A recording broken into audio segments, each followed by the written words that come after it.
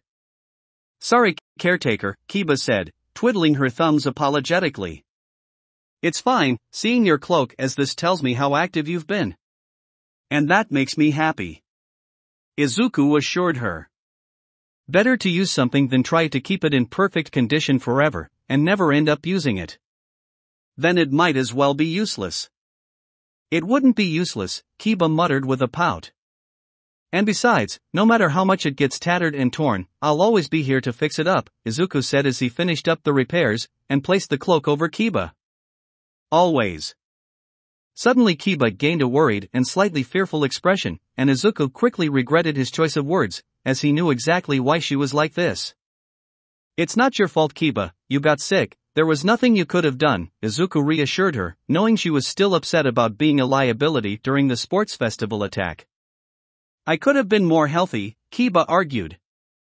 "You're already being pretty healthy. You even eat your greens, like a good girl," Izuku said, giving her a pat on the head and a heartwarming smile. "You exercise every day, and don't eat too much candy. Sure, you spar a lot, but that's not what made you sick. It just happens sometimes, I guess." Kiba sighed, before shaking her head to get herself back in high spirits.